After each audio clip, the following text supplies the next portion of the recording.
Hello नमस्कार। जैसे कि आज हम देख रहे हैं बीएससी सेकेंड ईयर एग्जामिनेशन 2024 और ये है old paper major second minor open elective का है और केमिस्ट्री पेपर है राजा शंकर शाह के द्वारा विश्वविद्यालय से संबंधित है, जिसमें हमारे पास है ट्रांसमिनेशन एलिमेंट एंड केमी एनर्जेटिक फेस है और इक्विलिब्रियम, जिसमें से हम देखेंगे कि जो हमारे पास टाइम है ये 3 घंटे का होता है, जिसमें मैक्सिमम 70 मार्क्स का होता है। और जैसे हमारे पास दिया है कि सभी तीनों खंडों के प्रश्न निर्देश अनुसार अंकों का विभाजन खंडों के साथ दिया जा रहा है, जिसमें से हमें करना है। तो ये जैसे हमारे पास खंड आ दिया है, खंड आ में हम देखेंगे सेक्शन ए और वस्तुनिष्ठ प्रश्न, जैसे 5 प्रश्न हैं और 1 अंक का है तो 5 नंबर के हैं। जैसे दिया हुआ है हमारे पास 1 अंक मार्क्स का होगा एक प्रश्न, इस आधार पे हम इनको कर सकते हैं। जैसे हमारे पास दिया हुआ है, इसमें पहला ऑब्जेक्टिव है हमारा, जिसमें दिया है कि हमारे पास गृह सिंदूर है। तो गृह सिंदूर में हम देखेंगे तो हमारे पास है गृह सिंदूर में जो हमारा ऑप्शन आएगा वो है आपका सी ऑप्शन, और जिसमें सी ऑप्शन देख रहे हैं हम HgO होता है। इस प्रकार से अगर हम देखें, सेकंड ऑप्शन है हमारे पास, सेकंड ऑप्शन है आपका, और ये है हमारे पास अनुचुंबकीय आयन होता है। तो अनुचुंबकीय आयन में अगर हम देखें तो हमारे पास क्या होता है, Cu+2 होता है इसमें। और जैसे कि हम देख रहे हैं कि जो हमारे पास होता है इसमें, अगर देखेंगे हम तो हमारे पास क्या होता है इसमें, आप देखेंगे तो 3D9 होता है, और इसमें 9 होने के कारण आयताकृत इलेक्ट्रॉन होते हैं, जिस कारण ये अनुचुंबकीय होता है।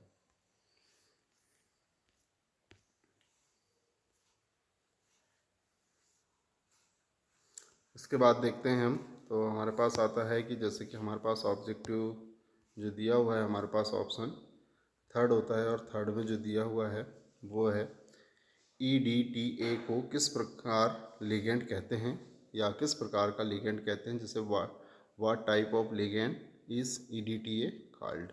तो जैसे हम देखते हैं कि हमारे पास जो EDT होता है वो होता है हमारे पास जो आता है वो बहुधंतुर जो लिगेंड होता है, वो इसके रूप में हम जानते हैं इसको।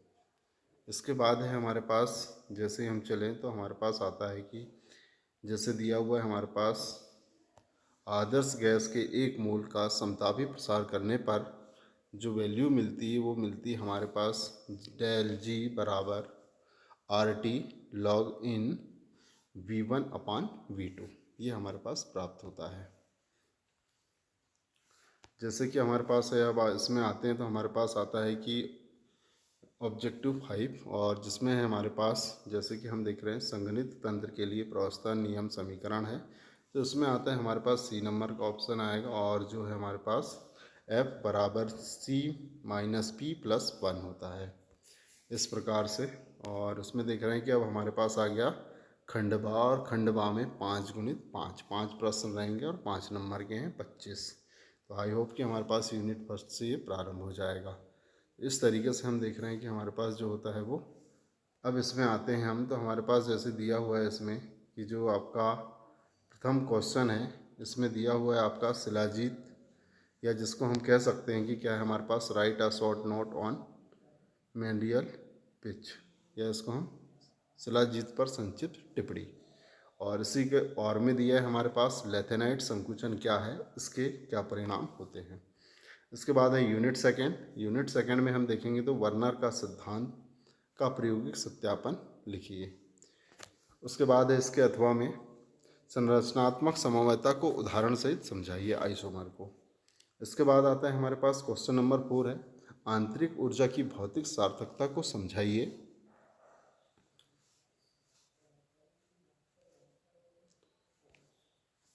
और इसके अथवे में दिया है हमारे पास, जैसे कि हम देख रहे हैं तो एंट्रोपी की भौतिक सार्थकता को समझाइए। और जैसे ही हम देख रहे हैं कि यूनिट 4 में आएंगे तो चालकता पर तनुता का प्रभाव को समझाइए। इसके बाद आता है हमारे पास इसके अथवे में कोलरास नियम के अनुप्रयोग लिखिए। और यूनिट 5 में जैसे ही हम देख रहे हैं कि हेनरी के नियम को समझाइए। और इसका अथवा है स्थिर क्वथनांक मिश्रण क्या है, समझाइए। इसके बाद आता है हमारे पास जो खंड है, और खंड सा होता है, और खंड सा में हम देख रहे हैं कि 4 गुणित 10 माने 4 क्वेश्चन हल करना है हमें और 10 नंबर के हैं। तो ऐसे 40 नंबर का ही पार्ट है और हमारे शब्द सीमा है इसमें 500 शब्द की शब्द सीमा है। जैसे हमारे पास पहला क्वेश्चन आता है इसमें क्वेश्चन नंबर 7, लेथेनाइडों के निम्न गुणों को समझाइए। इलेक्ट्रॉनिक विन्यास, ऑक्सीकरण अवस्था और वर्णक्रमीय गुण और साथ में हम देख रहे हैं तो चुंबकीय गुण, इसके बारे में हमें बताना है। इसके बाद आता है हमारे पास क्वेश्चन नंबर 8 और इसमें है हमारे पास परा यूरेनियम तत्वों की व्याख्या कीजिए। इसके बाद जैसे हम देख रहे हैं कि क्वेश्चन नंबर 9 में आते हैं, तो क्वेश्चन नंबर 9 जो है हमारे पास, जिसमें आप देखेंगे तो क्या है, जॉन टेलर प्रमेय को समझाइए। इसके बाद है हमारे पास लीगेंड क्षेत्र सिद्धांत को समझाइए। और इसके बाद है हमारे पास क्वेश्चन नंबर 11 जैसे देखते हैं हम, तो क्वेश्चन नंबर 11 में हमारे पास उष्मागतिकी का द्वितीय नियम को विस्तार से समझाइए। और इसके बाद आता है हमारे पास क्वेश्चन नंबर 12। तो क्वेश्चन नंबर 12 में जैसे कि हम देख रहे हैं तो हमारे पास है निम्न को समझाइए। अब निम्न को समझाइए माने इन किन्हीं दोनों को समझाना है इसमें से। तो अर्नियस का सिद्धांत, ओस्टवाल्ड का तनुता सूत्र, ये बताना है हमें। इसके बाद आता है हमारे पास 13 नंबर का जो क्वेश्चन है, तो इसमें जो जैसे कि आप देखेंगे तो इसमें हमारे पास राउल्ट का नियम को समझाइए। और इसमें राउल्ट के नियम को हमें क्या करना है, एक्सप्लेन करना है। तो आई होप कि आपको समझ में आया होगा। और ये हमारे पास ओल्ड पेपर और ये हैं हमारे। Thank you for watching.